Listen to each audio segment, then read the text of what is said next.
오늘 우리가 함께 나눌 말씀, 우리 누가복음 15장 11절부터 24절입니다.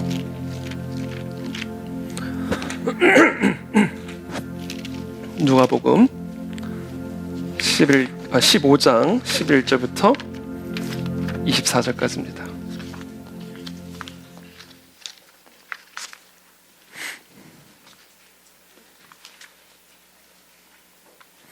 저와 여러분들이 한 절씩 교독하겠습니다. 접촉하겠습니다. 또 이르시되 어떤 사람에게 두 아들이 있는데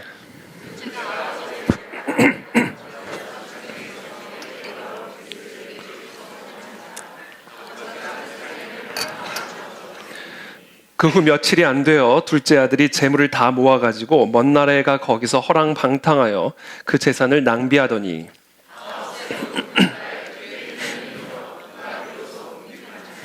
가서 그 나라 백성 중 한 사람에게 붙여 사니 그가 그를 들로 보내어 돼지를 치게 하였는데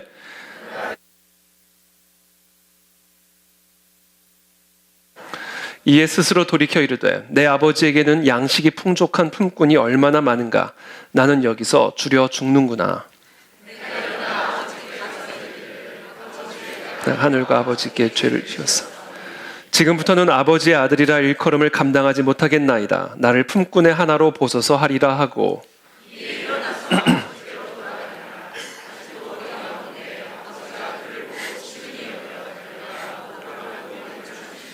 아들이 이르되 아버지 내가 하늘과 아버지께 죄를 지었사오니 지금부터는 아버지의 아들이라 일컬음을 감당하지 못하겠나이다 하나 아버지는 종들에게 이르되 제일 좋은 옷을 내어다가 입히고 손에 가락지를 끼우고 그리고 살찐 송아지를 끌어다가 잡으라. 우리가 먹고 즐기자. 이 내 아들은 내가 잃었다가 다시 얻었노라 하니 그들이 즐거워하더라. 아멘. 네, 오늘은 우리 일어나 내 아버지께로 돌아가자라는 주제를 가지고 우리 부활주일 말씀 나누도록 하겠습니다. 이 땅에서 살아가는 사람이라면 누구에게나 있는 것이 있는데 그것은 바로 아버지입니다. 이 세상에 아버지가 없는 사람은 한 사람도 없습니다.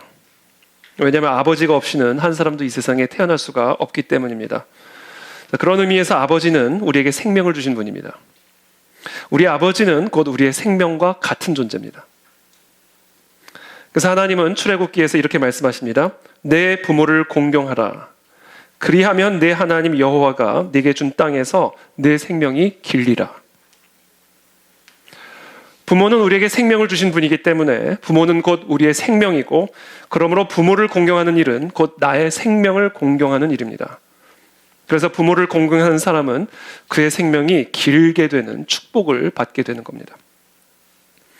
반면에 부모를 공경하지 않는 것은 곧 자신의 생명을 경시하는 일이 되는 것이고 결국 자신의 생명을 스스로 저주하게 되는 것입니다. 내 생명이 길리라. 생명이란 곧 삶이죠. 그래서 영어로는 동일하게 life입니다.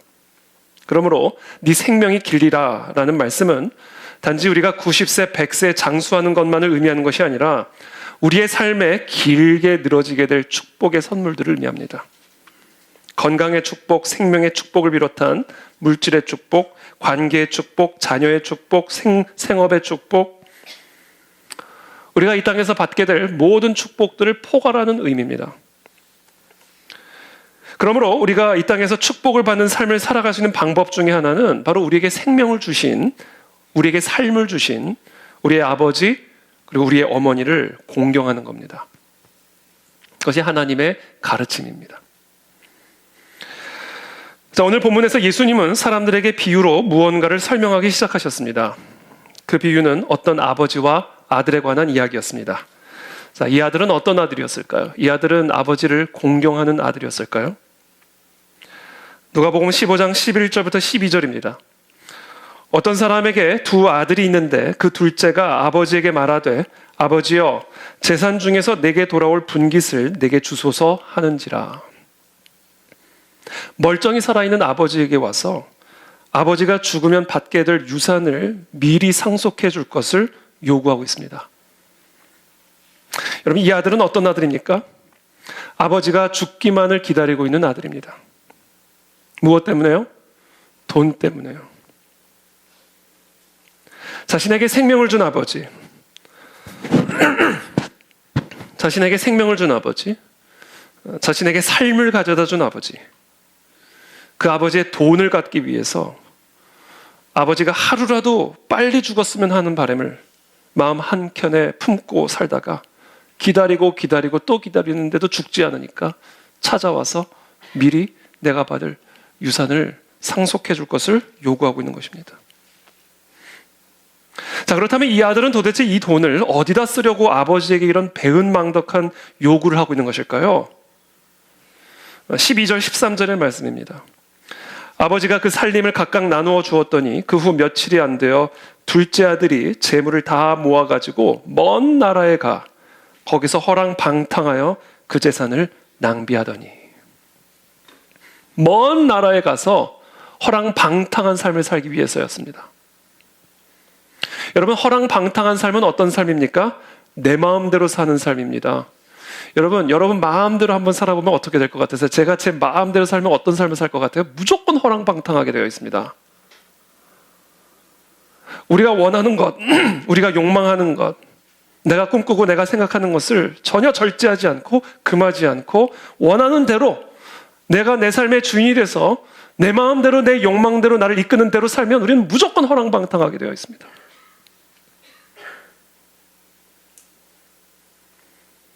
아무도 나를 모르는 먼 나라에 가서 그 누구의 제약도 받지 않고 내 마음대로 내가 욕망하는 대로 내가 내 삶의 주인이 되어 사는 삶, 그게 우리 모두 안에 있는 욕망이요 로망입니다. 성경은 이와 같은 우리의 로망을 육신의 정욕이라고 말합니다. 여러분, 만약 우리 마음이 원하는 대로, 내 안에 있는 욕망이 나를 이끄는 대로 내가 내 삶의 주인이 되어서 마음껏 허랑방탕하게 살게 되면, 그러면 내 마음이 행복해질까요? 어떨 것 같으세요? 좋을까요? 만족이 될까요? 누가복음 15장 14절에서 이어서 이렇게 말합니다. 다 없앤 후 그 나라에 크게 흉년이 들어 그가 비로소 궁핍한지라. 다 없어졌습니다. 내가 내 삶의 주인이 되어서 내 욕망이 이끄는 대로 하나도 금하지 않고 모든 것을 내 마음대로 행하며 살아갔을 때 다 없어졌습니다. 아버지로부터 받은 재산도 다 없어졌고 그 재산으로 누렸던 쾌락도 다 없어졌습니다. 다 없어지고 결국 궁핍함만 남게 되었습니다.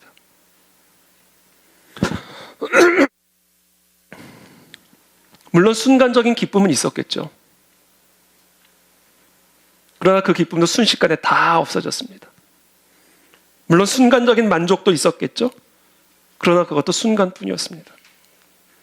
밑빠진 독에 물 붓는 것처럼 아무리 마셔도 다시 목마른 자리로 되돌아오게 되고, 아무리 먹어도 다시 배고픈 자리로 되돌아오게 되고, 아무리 채워도 결국에는 텅 빈 허무함과 공허함만이 우리의 삶에 가득 남아있는 것, 허랑방탕한 삶의 최종적인 목적지입니다.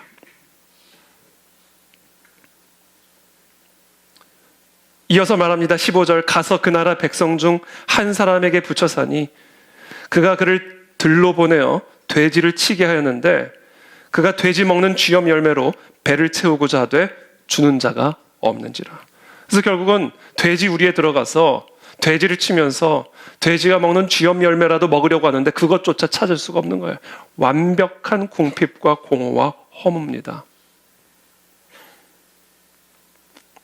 이것이 내가 내 삶의 주인이 되어서 내 생각대로, 내 욕망대로, 내 감정대로, 내 마음대로 나를 이끌어가는 삶을 살아갈 때 경험하게 될, 도착하게 될 최종적인 궁극적인 목적지, 도착지, 돼지우리에서 돼지가 먹는 쥐염 열매도 찾을 수 없는 완벽한 공허함과 궁핍과 허무함.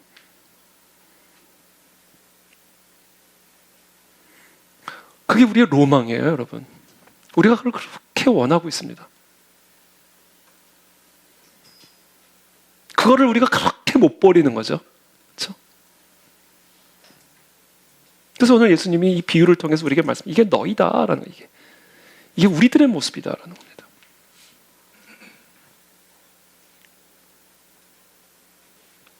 그런데 예수님이 이 비유를 통해서 우리에게 전달하고자 하는 메시지는 여기서 끝나지 않습니다. 그와 같은 완벽한 허무와 공허와 완벽한 궁핍 속에서 이 아들이 그 돼지 우리 속에서 위대한 깨달음을 갖게 됩니다. 저는 오늘 이 깨달음이 저와 여러분들에게 임하게 되기를 축복합니다. 어떤 깨달음을 얻게 되었는가? 자신이 이 돼지 우리 안에 들어오게 된 그 이유, 모든 것을 가지고 있었던 아버지 아래에서 모든 것을 다 누리고 있었던 내가 돼지가 먹는 쥐염 열매도 찾을 수 없어서 돼지 우리 안에 갇혀있는 자신의 이 말도 안 되는 황폐한 상황 속에서 나의 삶을 이렇게 만든 단 하나의 이유가 무엇인지를 깨닫게 되었어요.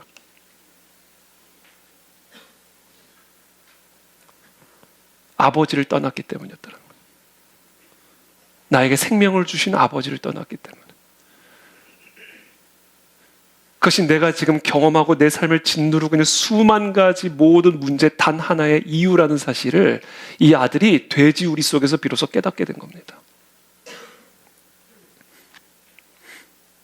그래서 17절에 이렇게 말합니다. 이에 스스로 돌이켜 이르되 내 아버지에게는 양식이 풍족한 품꾼이 얼마나 많은가. 나는 여기서 주려 죽는구나. 우리 아버지의 집에는 내게 필요한 모든 양식이 있고 내게 필요한 모든 풍족한 품꾼들이 있는데 내가 그 축복의 근원이 되시는 아버지를 떠났기 때문에 이런 궁핍과 공허함의 저주 아래 살아가게 되었구나. 내 삶을 짓누르고 있는 이 모든 수만 가지의 문제들과 그 문제들이 주는 고통의 단 한 가지 문제, 그것은 바로 내가 아버지를 떠났기 때문이구나. 그 위대한 깨달음이 이 아들에게 임한 거예요. 그리고 그 자리에서 위대한 결단을 내립니다. 일어나 내 아버지께로 돌아가자. 18절의 말씀입니다. 내가 일어나 아버지께 가서 이르기를 아버지, 내가 하늘과 아버지께 죄를 지었사오니 지금부터는 아버지의 아들이라 일컬음을 감당하지 못하겠나이다. 나를 품꾼의 하나로 보소서 하리라 하고 이에 일어나서 아버지께로 돌아가니라. 여러분, 예수님은 지금 이 아들의 이야기를 통해서 우리를 보여주고 계시는 거예요. 우리의 삶에 왜 고통이 존재하는지, 우리의 삶에 왜 모든 문제가 있는지, 그 문제의 근원이 무엇인지를 설명해주고 계시는 거예요.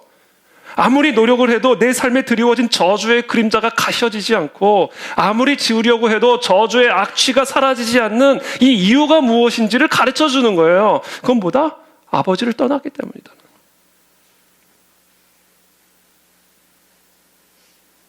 모든 생명과 축복의 근원이 되시는 나에게 생명을 주신 아버지를 떠난 게 여러분 100만 가지 문제 단 하나의 이유입니다.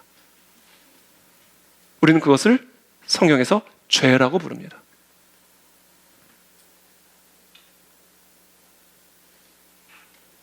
예레미야서 2장 13절에서 이 죄를 이런 식으로 또 우리에게 설명해 줍니다.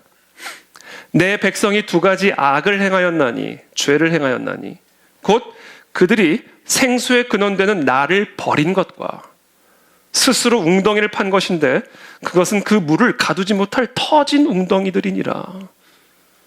생수의 근원을 버린 것, 생수의 근원을 떠난 것, 그리고는 내 힘으로 내가 내 삶의 주인이 되어서 스스로 내 목마름을 해결시킬 수 있는 웅덩이를 판 것.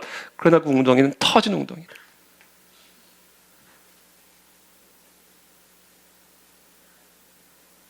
생수의 근원이 되는 아버지를 떠나 내가 스스로 웅덩이를 판 것이 죄고, 그리고 그 죄가 우리가 안고 살아가는 모든 결핍, 궁핍, 고통, 모든 문제의 단 하나의 근원입니다.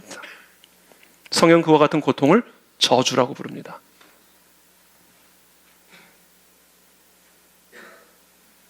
여호와께서 이와 같이 말씀하시니라. 무릇 사람을 믿으며 육신으로 그의 힘을 삼고, 사람을 믿고 육신으로 자신의 힘을 삼고 마음이 여호와에게서 떠난 그 사람은 저주를 받을 것이라. 여러분, 왜 우리가 고통 가운데 있는 자에게 저주받아서 그런 거예요? 이게 저주라고 부르는 겁니다, 성경에서. 생명의 근원을 떠났기 때문에. 여러분, 달리는 자동차에서 차 밖으로 몸을 던지면요, 고통을 당하게 되어 있습니다. 활활 타오르는 불에 손을 집어넣는 사람이 고통을 당하게 되는 건 당연한 거예요. 뿌리 뽑힌 나무의 잎사귀가 메말라 죽어가는 것은 당연한 겁니다. 생명을 떠나면 죽는 거예요. 축복을 떠나면 져준 겁니다. 생명의 근원이 되시는 하나님을 떠났기 때문에 인간의 삶에 기쁨이 메마르고 소망이 메마르고 능력이 메마르고 생명이 메말라서 죽음의 고통, 무능의 고통, 두려움의 고통, 절망의 고통, 슬픔의 고통, 그와 같은 저주 아래 살아가게 되는 건요, 당연한 거예요. 당연한 거예요. 아버지를 떠난 아들이 고통의 저주 안으로 들어가는 건 당연한 겁니다. 근데 그 고통 속에서 깨달은 거야. 내가 축복을 떠났으니 저주 아래 있는 거구나. 생명을 떠났으니 사망 아래 있는 게 당연한 거구나. 기쁨의 샘을 떠났으니 슬픔 안에 있는 것이 당연한 것이구나. 우리가 깨달은 거예요. 우리 아버지 집에는 풍족한 양식이 충분한데 나는 여기서 줄여 죽게 됐구나. 그 이유가 무엇인가? 아버지를 떠났기 때문이구나. 이 깨달음이, 저는 이 깨달음이 우리 모두에게 임하게 되기를 축복합니다. 그러면 이제 결단하셔야 돼요. 아버지께로 돌아가리라. 생명의 근원으로 돌아가리라. 그때 여러분, 우리의 삶에 점진적인 축복의 생수가 우리의 삶에 흘러들어오기 시작합니다. 여러분, 저주의 그림자들이 서서히 사라지기 시작합니다. 인내만 하시면 돼. 인내만. 한 번에 순식간에 모든 게 바뀌지는 않아요. 점진적으로 아버지께로 돌아가면 점진적으로 영양이 보충이 되기 시작하고, 점진적으로 내 살이 다시 찌기 시작하고, 점진적으로 내 삶의 악취들이 떠나가고. 그 출발점이 뭐다? 아버지께로 돌아가는 것에서도 시작이 된다는 거죠. 그것을 성경에서 회개라고 부르는 거예요. 회개.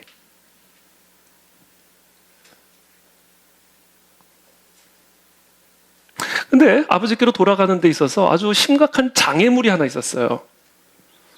돌아가고 싶지만 이제 알았어요. 돌아가야 돼요. 근데 돌아가고 싶은데 자기도 모르게 자기의 마음과 생각을 자꾸 끌어내리는 심리적인 장애물이 하나 있었어요. 내가 이렇게 죄를 지었는데 받아주실까? 내가 벼룩도 낯짝이 있지, 내가 그렇게 아버지에게 배은망덕한 요구를 하고 그 돈을 가져다가 내가 마음껏 허랑방탕하게 다 쓰고, 그리고 아버지께 돌아가면 아버지가 나를 받아주실까? 라고 하는 염치라고 하는 심리적인 장애물이 나도 모르게 자꾸 나를 끌어당기는 거죠. 그래서 한 가지 대안을 마련합니다. 이 염치를 극복할 수 있는 방법을 하나 생각해요. 그래, 만약에 아버지가 나를 정말로 받아주지 않으실 것 같으면 나를 아들로 여기지 말고 품꾼으로 여겨달라고 얘기를 해야 되겠다. 그래서 어떻게 해서든 내가 아버지의 집에 머물러야 되겠다. 이거 외에는 내가 살 수 있는 다른 길은 없다. 그러면 자기 나름대로 대안을 마련한 거예요. 아버지, 제가 아들이라고 불림받을 만한 자격은 없습니다. 그러니까 나를 그냥 아버지 집안의 여러 종들 중에 하나로 여겨주십시오 라고 하는 자신만의 플랜을 가지고 아버지에게로 돌아가기 시작한 거예요. 그리고는 일어나서 아버지께로 돌아가는데 놀라운 일이 일어난 거예요. 상상할 수도 없었다. 내 생각, 내 상상, 내 기대하고는 완전히 다른 그림이 펼쳐지기 시작한 거예요. 20절입니다. 이에 일어나서 아버지께로 돌아가니라. 아직도 거리가 먼데 아버지가 그를 보고 측은히 여겨 달려가 목을 안고 입을 맞추니. 여러분, 막 어렸을 때 제가 막 부모님한테 막 뭘 잘못했어요. 제가 막 그릇을 깨고 뭐 화분을 깨고, 그래서 어머니 오면 나는 이제 진짜 깨진다. 저 화분의 운명이 내 운명이다. 그리고 막 덜덜 떨구는데 어머니가 오셔서 너 이게 뭐야? 진짜 화분 세네 이게 아니라 넌 내 품꾼이야 그게 아니라 푹 안아줬어. 안 다쳤니? 완전히 내가 생각했던 기대하고는 다르고 처음 운전을 배워가지고 조금만 어디 갈라도 차를 몰고 나가고 싶어가지고 뭐 요 앞에 나가는데도 차를 가져도 운전이 너무 하고 싶어가지고 그래가지고 결국 멀쩡히 서 있는 전봇대 갖다 박고 막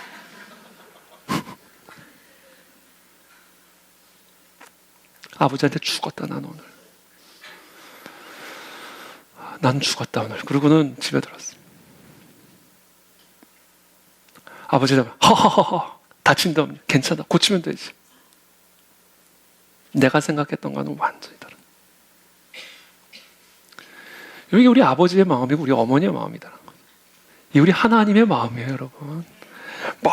멀리서 보고 기다리신 거예요. 멀리서 보고 흔적도 없는, 뭐 제대로 얼굴이 분간도 안 되는데 아들이 난 걸 그냥 안 거예요. 아버지는 알죠. 그건 무슨 얘기예요? 계속 기다리고 있었다는 거예요. 계속. 뭐 인기척이 있어서 본 게 아니에요. 계속 그쪽만 보고 있는 거예요. 간 쪽이 그쪽이니까.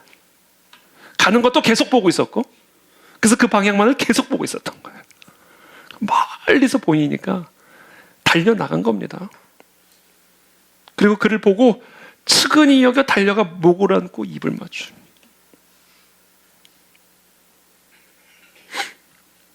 여러분, 우리가 어떤 죄를 범한 죄인이라 할지라도요, 우리가 생각하는 것과 아버지가 나를 생각하는 건 완전히 다른 그림입니다, 여러분.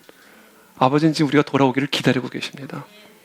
지금 이 아버지와 같이 우리가 돌아오기만을 멀리서 계속해서 바라보고 계십니다.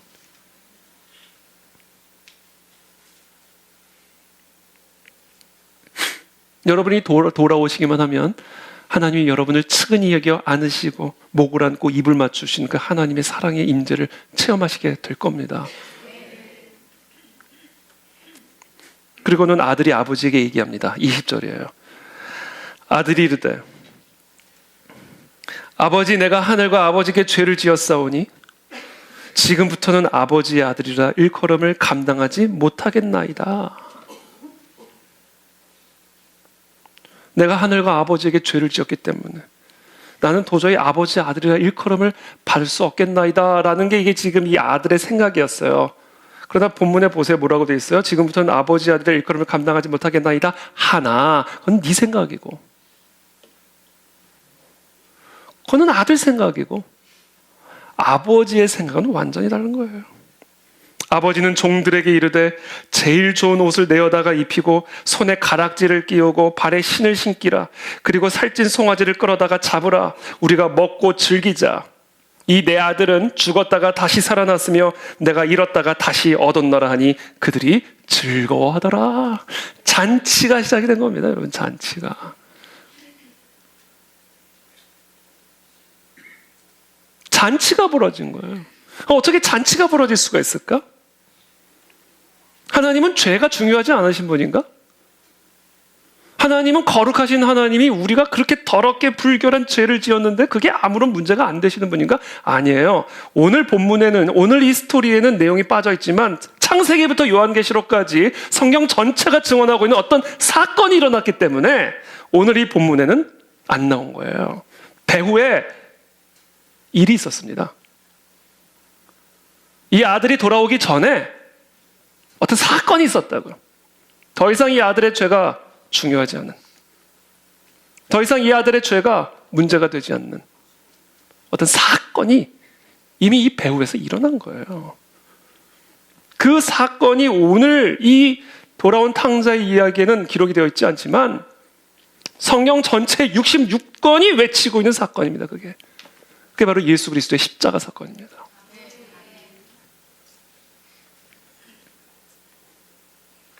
로마서 3장 23절입니다. 모든 사람이 죄를 범하였으며, 모든 사람이, 저도 죄를 범했고 여러분도 죄를 범했고 누구도 모든 사람이 죄를 범하였으며 하나님을 거역했으며 하나님을 떠났으며 내가 내 삶의 주인이 되어서 내 욕망이 이끄는 대로 내가 살고자 하였으며 하나님의 영광에 이르지 못하더니. 하나님을 떠났으니까. 하나님을 버렸으니까. 그래서 내가 내 삶의 주인이 되고자 아버지를 떠나 먼 곳에 갔으니까 아버지 안에 있는 그 영광, 아버지 안에 있는 그 축복, 아버지 안에 있는 생명에 이를 수가 없게 된 거예요. 왜? 아버지를 떠났으니까. 그게 우리다. 모든 사람이 아버지를 버리고 스스로 터진 웅덩이를 붙잡고 살아가니 하나님 안에 있는 축복에 이르지를 못하더니.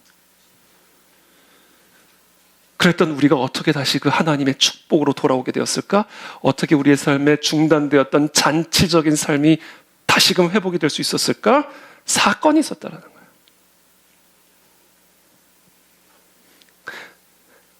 그리스도 예수 안에 있는 속량으로 말미암아 하나님의 은혜로 값없이 의롭다 하심을 얻은 자 되었느니라. 이 아버지가 이 아들을 무조건적으로 받아주셨던 이유가 있었구나. 그리스도 예수 안에 있는 속량이라고 하는 사건으로 말미암아 이 아들이 이미 오기도 전에 의롭게 되었기 때문에, 그래서 아버지가 이 아들을 받아주시고 이 아들의 삶에 잔치가 회복이 된 것이구나 라는 것을 우리가 알게 되는 것이죠. 그래서 오늘 우리가 집중해야 할 것은 바로 이 사건, 예수 그리스도의 속량이라고 하는 이 사건이 뭐냐, 우리가 여기에 집중을 해야 되는 겁니다. 이제 속량이란 뭐예요? 죄를 저지른 건 난데 아버지가 나 대신 죄값을 받는 거예요. 죄는 내가 저질렀는데 아버지가 벌금을 내주는 거예요. 죄는 내가 졌는데 아버지가 감방에 대신 들어가는 거예요. 그리고 나는 여행 가는 거예요. 왜? 아버지가 들어갔으니까. 이게 속량입니다.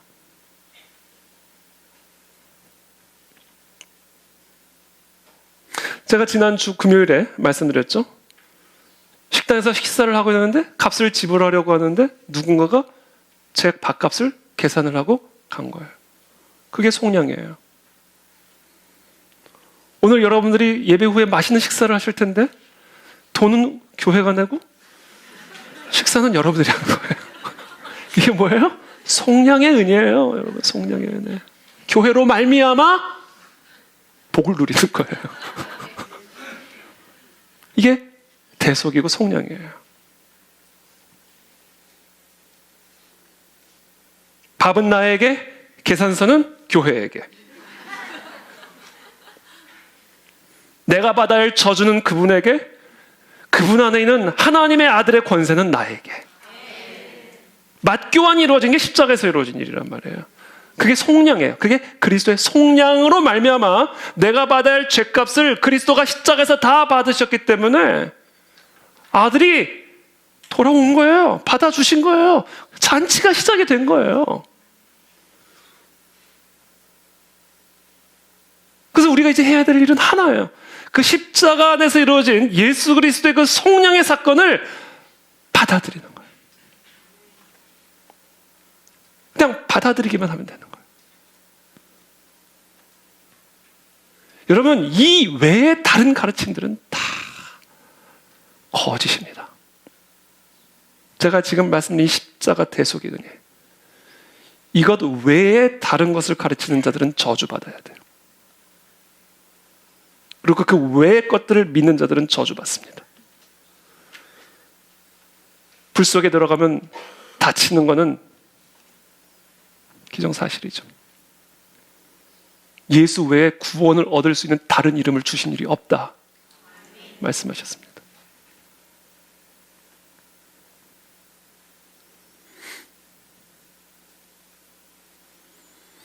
예수 그리스도께서 십자가에 못 박히시기 약 700년 전에 하나님께서는 선지자 이사야의 입술을 통해서 예수님의 십자가 사건을 예언하시면서 그 십자가를 통해 하나님이 성취하고자 하시는 목적을 예언해 주셨어요. 그래서 우리가 안 거예요. 그 시간 그때 그분의 십자가가 이런 십자가구나. 아니, 십자가에 한두 사람이 못 박혀 죽임을 당했냐고요? 십자가 처형이 하루 이틀 이루어진 거냐고요. 근데 그 시간 그 자리 그때 그분의 십자가가 이런 십자가구나 라는 걸 우리가 어떻게 알아요? 700년 전에 예언하셨어요.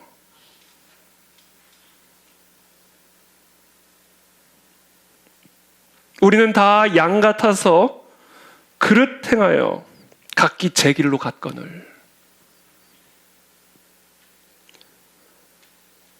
이게 돌아온 이게 탕자죠, 탕자. 내가 내 삶의 주인이 되어서 아버지를 버리고 각기 제 길로 갔거늘, 여호와께서는 그 아들의 죄악을, 그 둘째 아들의 죄악을, 우리 모두의 죄악을 그에게 담당시키셨도다.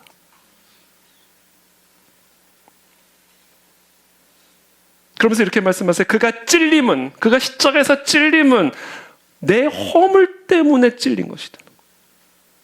내가 찔려야 될 건데, 내 허물로 인해서 내가 받아야 할 찔림인데, 내 허물 때문에 그가 찔림을 받았고, 그가 상함은 우리의 죄악 때문이라, 나의 죄악 때문에 내가 고통을 당해야 되는데 내 죄악 때문에 그분이 상함을 받은 거예요. 그렇게 그가 징계를 받았기 때문에 이제 내가 평화를 누리게 되었고, 왜? 죄값이 다 지불됐으니까. 그가 나를 대신하여 채찍에 맞았기 때문에 이제 나는 모든 저주로부터 나음을 얻었다라는 거예요. 이게 십자가에서 이루어진 일이란 말입니다. 축복과 저주의 맞교환이 일어난 거예요. 내가 받아야 할 저주는 그분에게 가고 그분 안에 있는 생명은, 축복은 내게로 들어오는 것. 그것이 십자가에서 이루어진 일이고 그것이 700년 전에 예언이 되어졌다.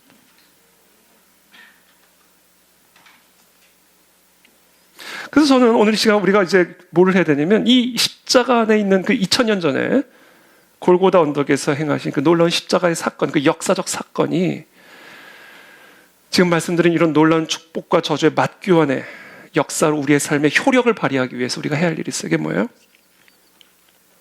세 가지 원리를 여러분들이 굳건하게 붙잡아야 됩니다. 이 세 가지 원리만 여러분들이 기억하고 돌아가시면 돼요. 첫 번째, 이거는요, 오직 은혜예요. 오직 은혜. 이게 첫 번째 원리입니다. 이건 은혜예요. 제가 신앙을 생활을 해올 때 계속해서 제 안에 가지고 있었던 궁금증이었어요. 하나님 도대체 왜 그렇게 하셨을까? 왜 예수 그리스도가 굳이 십자가에서 죽으셔야 됐을까?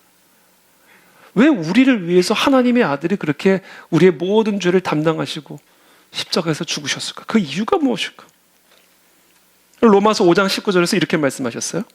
한 사람이 순종하지 아니함으로 많은 사람이 죄인 된 것 같이 한 사람이 순종하심으로, 여기서 한 사람은 예수님을 의미합니다. 한 사람이 순종하심으로 많은 사람이 의인이 되리라.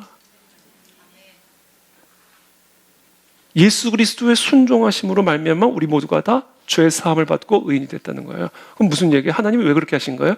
예수 그리스도께서 왜 십자가에 못 박히신 거예요? 순종하기 위해서였어요. 바꿔 말하면 뭐예요? 하나님의 명령이었던 거예요.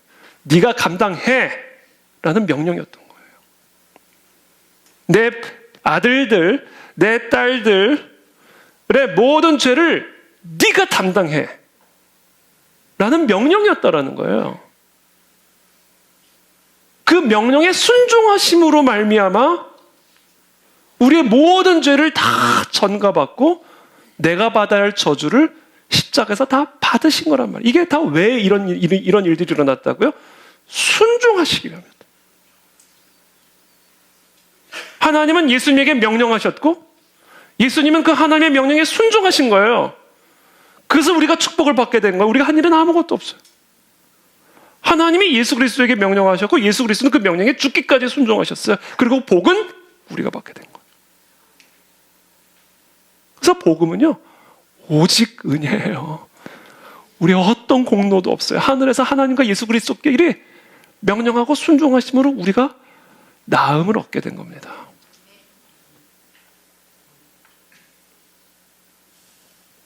이 은혜라는 단어는 헬라어로 카리스예요. 카리스. 은혜. 여러분 카리스마 이러죠. 카리스마.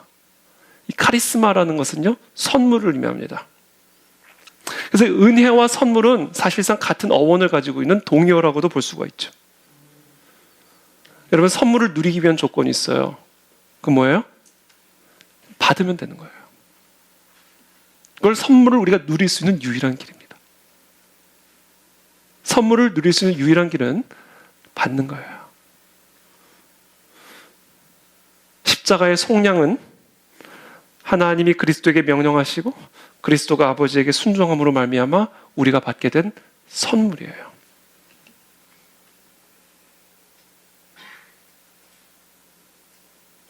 저는 오늘 이 선물을 받으시기를 축복합니다. 예수님께서 잡히시는 날 밤에 제자들과 함께 마지막 만찬을 가지셨어요. 그 내용을 마태가 이렇게 기록합니다. 그들이 먹을 때에 예수께서 떡을 가지사 축복하시고 떼어 제자들에게 주시며 이르시되 받아서 먹으라. 이것은 내 몸이니라 하시고 또 잔을 가지사 감사기도 하시고 그들에게 주시며 이르시되 너희가 이것을 다 마셔라. 그러면서 이렇게 말씀하세요. 이것은 죄의 사함을 얻게 하려고 많은 사람을 위하여 흘리는 바 나의 피 곧 언약의 피니라. 죄의 사함을 얻게 하시기 위해서 뭐 해라? 받아 먹어라. 받아 마셔라. 이거예요. 그리고는 갑자기 예수님께서 제자들에게 화제를 확 돌리셔서 되게 기분 나쁜 예언을 하십니다. 오늘 밤에 너희가 다 나를 버리리라. 내가 로마 군사들에게 붙잡혀갈 때, 그래서 십자가 처형장으로 끌려갈 때 한 사람도 내 주변에 남아있지 않고 다 나를 모른다고 배신하고 떠나갈 것이다. 나를 버리고 나를 떠날 것이다. 죄를 짓게 될 것이다 얘기해요. 아버지를 떠나게 될 것이다. 그때 베드로가 말도 안 된다라는 듯이 말합니다. 아니 예수님, 제가 수제자입니다. 내가 어떻게 주님을 버리겠습니까? 내가 어떻게 주님을 떠나겠습니까? 내가 어떻게 죄를 짓겠습니까? 다른 사람들은 다 주를 버릴지라도 나는 절대로 주님을 버리지 않겠습니다. 그때 예수님이 정색을 하시고 말씀하세요. 오늘 밤 닭 울기 전에 네가 나를 3번 버리리라. 예수님은 베드로의 실패, 한 번의 실패가 아니라 2번의 실패도 아니라 3번의 실패, 반복적인 실패, 반복적인 죄, 나의 의지와 상관없는 필연적이고도 철저한 실패를 예언하고 계신 거예요. 그래서 예수님이 제자들과 함께 식사를 하시면서 이와 같은 일들이 일어나기 전에 말씀하신 거예요. 받아 먹어라. 받아 마셔라. 이것은 너희의 죄의 사함을 위해서 내가 찢기는 나의 몸이요 나의 피다. 받아 먹어라 이거예요. 여러분, 우리는 반드시 실패합니다. 우리는 반드시 죄를 짓습니다. 제가 죄를 지을 것 같으세요? 안 지을 것 같으세요?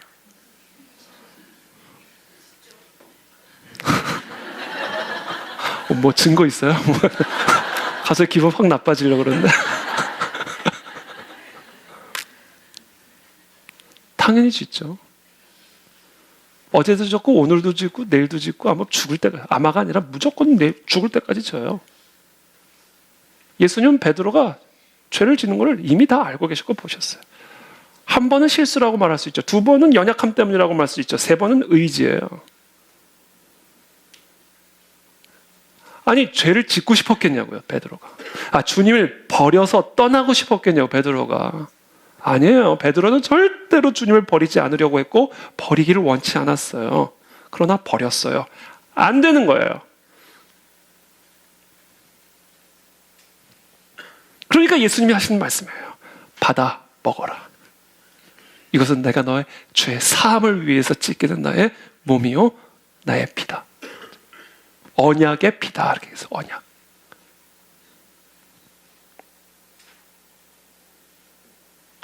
그러므로 이 십자가에서 예수님께서 행하신 이 대속의 은혜를 우리가 누리려면, 그래서 아버지께로 돌아가 우리의 삶에 축복의 삶, 잔치적인 삶이 회복이 되기 위해서는 그냥 받아야 됩니다. 이 은혜를 받아야 돼요. 이 은혜를 그냥 받아들이는 것을 뭐라고 만드는? 2번째, 믿음이라고 말. 그러므로 이 십자가 대속의 은혜를 우리가 누리기 위해서 첫 번째 이게 오직 은혜라는 사실을 알아야 되고요. 이건 내 힘, 내 의지, 내 공로가 아니라 받아 먹어야 되는 것이다. 선물이에요. 선물을 우리가 누릴 수 있는 단 하나의 길은 받아 먹는 거다. 이게 믿음이에요. 믿음. 그냥 받는 거예요. 아멘 하고 받는 거예요. 정확하게 이해가 되지도 않고 정확하게 내 마음에 확 와닿지도 않고 여전히 이게 무슨 얘기인가 정확하게. 그러나 그럼에도 불구하고 제가 지금 여러분들에게 선포하고 있는 십자가의 진리가 여러분들의 딱딱한 두뇌를 뚫고 들어가도록 받아야 돼요. 여러분들의 딱딱한 마음을 뚫고 여러분의 심령 속으로 들어가도록 받아들여야 된다는 거예요. 거기서부터 놀라운 축복의 삶이 시작이 됩니다, 여러분. 전 시간 축복합니다. 모든 속임수들은 떠나갈지어다. 부드럽고 착한 마음을 주셔서 오늘 이 십자가에서 그리스도께서 행하신 놀라운 대속의 은혜를 아멘으로 받아들이는 회개의 열매가 일어나게 되기를 축복합니다. 근데 여러분 여기서 한 가지, 이것을 우리가 마음으로 받아 먹으려면, 즉 믿으려면 마음이 배고파야 돼요.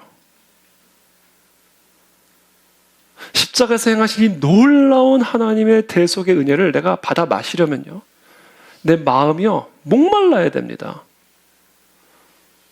오늘 우리가 이따가 이제 식사 앞에 서겠지만 그 앞에서 그릇에 음식을 담지 않는 분들은요 배가 안 고픈 분들이에요. 눈앞에 진수성찬이 펼쳐져 있어도요 그건 은혜죠. 그러나 그 은혜의 진수성찬을 내가 먹고 마시려면요 내가 그릇 들고 가서 서서 담아야 되고요, 담아서 내가 입에 넣어야 돼요. 받아들여야 된다고요. 우리가 해야 되는 거예요. 이거는 그건 교회에서 해드릴 수가 없어요.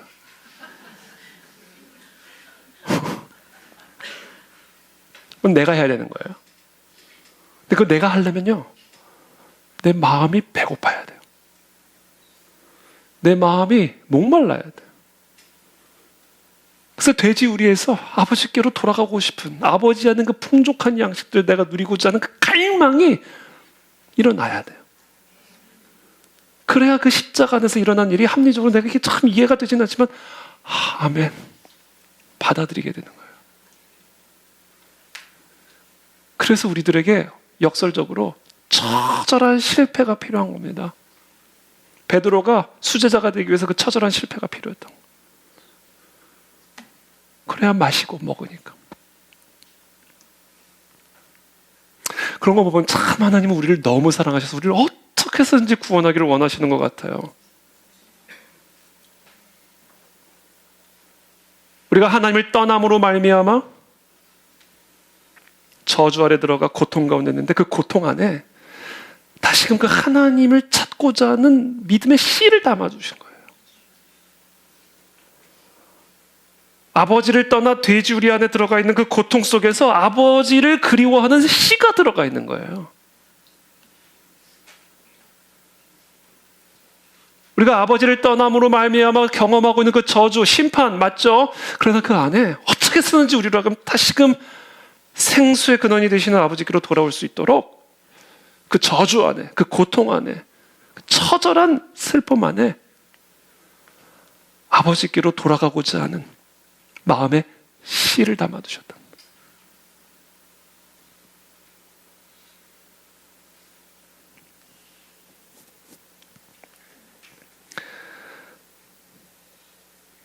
제가 최근에 우연히 좋은 글을 하나 발견을 했습니다. 짧은 글인데요. 넘어지라는 것은 쓰러지라는 게 아니라 하나님께 엎드리라는 것이다. 약해졌다는 것은 흔들리라는 게 아니라 하나님께 기대라는 것이다. 상처가 있다는 것은 아프라는 게 아니라 상처도 쓰신다라는 것이다.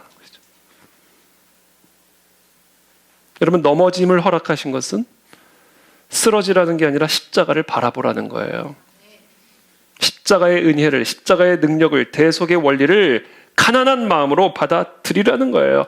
십자가 외에는 다른 해결책이 없음을 알라는 겁니다. 그래서 이 아들은 돼지우리에 들어갔다 나오는 경험이 필요했던 것이고, 어쩌면 베드로는 그래서 예수 그리스도를 3번 배신하고 부인하는 처절한 실패가 어쩌면 필요했을지도 모르죠.